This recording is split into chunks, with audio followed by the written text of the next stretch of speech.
जय माता दी दोस्तों। आज मैं लेके आई हूँ मार्गशीर्ष महीने का पहला प्रदोष व्रत कब है, शुभ मुहूर्त, पूजा विधि, सब कुछ आपके साथ यहाँ पे शेयर करने वाली हूँ। प्रदोष व्रत भगवान भोलेनाथ को समर्पित है। इस दिन साधक मनोवांछित फल की प्राप्ति के लिए पूरे विधि विधान से भगवान शिव पार्वती की पूजा करते हैं। हिंदू धर्म में प्रदोष व्रत को काफ़ी महत्वपूर्ण माना जाता है। हर महीने में 2 प्रदोष व्रत पड़ते हैं, एक कृष्ण पक्ष की त्रयोदशी तिथि को और दूसरा शुक्ल पक्ष की त्रयोदशी तिथि को। 28 नवंबर 2023 से मार्गशीर्ष माह की शुरुआत हो चुकी है। ऐसे में आइए जानते हैं पहला प्रदोष व्रत कब है, कब रखा जाएगा।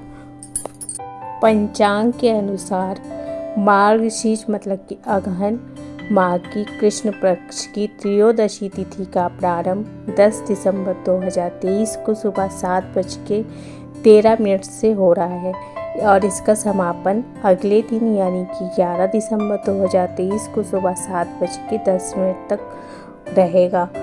इस दिन प्रदोष काल में भोलेनाथ की पूजा का विधान है। ऐसे में मार्गशीर्ष महीने का पहला प्रदोष व्रत 10 दिसंबर 2023 दिन रविवार को रखा जाएगा। अब पूजा का शुभ मुहूर्त क्या है। सूर्यास्त के बाद प्रदोष काल में देवों के देव महादेव की विशेष पूजा की जाती है। 10 दिसंबर 2023 को पूजन का शुभ मुहूर्त शाम 5:25 से रात 8:08 तक है। इस समय आप भोलेनाथ और माँ पार्वती की पूजा कर सकते हैं। प्रदोष व्रत का महत्व। प्रदोष व्रत देवों के देव महादेव को समर्पित है। मान्यता है कि इस दिन व्रत और पूजा पाठ करने से साधक पर हमेशा भोलेनाथ की कृपा बनी रहती है। साथ ही भोलेनाथ साधक की सभी मनोकामनाओं को पूर्ण करते हैं। शास्त्रों की माने तो इस दिन दान पुण्य करने का भी काफ़ी लाभकारी पुण्य प्राप्त होता है। पूजा विधि कैसे करनी है वो आपके साथ यहाँ पे मैं शेयर कर देती हूँ। इस दिन ब्रह्म मुहूर्त में उठे और स्नान आदि करने के बाद फिर भोलेनाथ को स्मरण करते हुए व्रत का संकल्प लें। सूर्यास्त के बाद से करीब 1 घंटा पहले आपको दोबारा स्नान कर लेना है और पूरे विधि विधान से माता पार्वती और भगवान शिव की पूजा करें। अगले दिन स्नान आदि करके पूजा पाठ करें, फिर व्रत का पारण करें। नियम की बात कर लेते हैं। प्रदोष व्रत में कुछ नियम भी पालन करना चाहिए। तो इस दिन निर्जला उपवास करना और भी फलदायी माना जाता है। शाम के समय में पुनः भगवान शिव की पूजा अर्चना करने के बाद फलाहार से अपना व्रत खोलें। ध्यान रहे कि प्रदोष व्रत में नमक का सेवन भूल के भी नहीं करना चाहिए। साथ ही इस दिन पूर्ण ब्रह्मचर्य का भी पालन करना चाहिए। रविवार के दिन पड़ने वाला ये रवि प्रदोष व्रत कहलाता है। अब यहाँ पे मैं आपके साथ कथा भी शेयर कर लेती हूँ। एक गांव था, अति दीन ब्राह्मण निवास करता था। उसकी 7वीं स्त्री प्रदोष व्रत करती थी। उसे एक ही पुत्र रत्न था। एक समय की बात है, वह पुत्र गंगा स्नान करने के लिए गया। दुर्भाग्यवश मार्ग में चोरों ने उसे घेर लिया और वे कहने लगे, हम तुम्हें मारेंगे नहीं, तुम अपने पिता के गुप्त धन के बारे में हमें बतला दो। बालक दीन भाव से कहने लगा कि बंधुओं, हम अत्यंत दुखी दीन हैं, हमारे पास धन कहाँ है। तब चोरों ने कहा कि तेरे इस पोटली में क्या बंधा है। बालक ने निसंकोच कहा कि मेरी माँ ने मेरे लिए रोटियां दी हैं।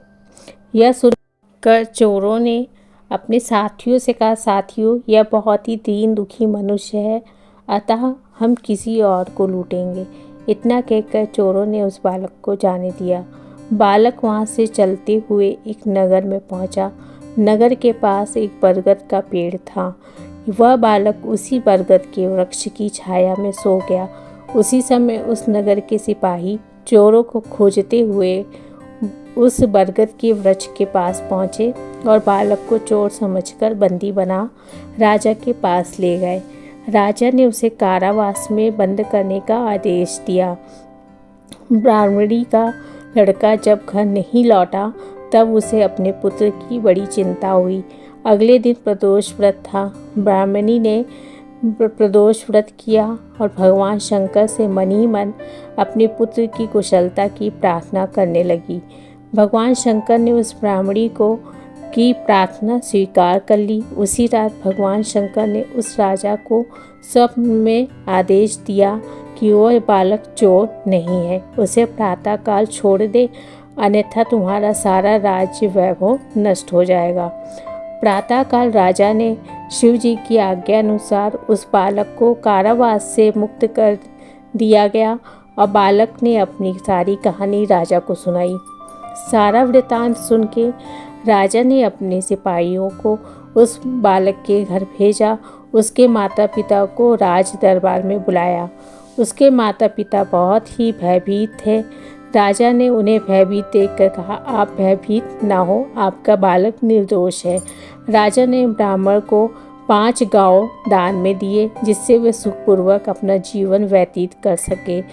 इस तरह ब्राह्मण आनंद से रहने लगा। शिव जी की दया से उसकी दरिद्रता दूर हो गई।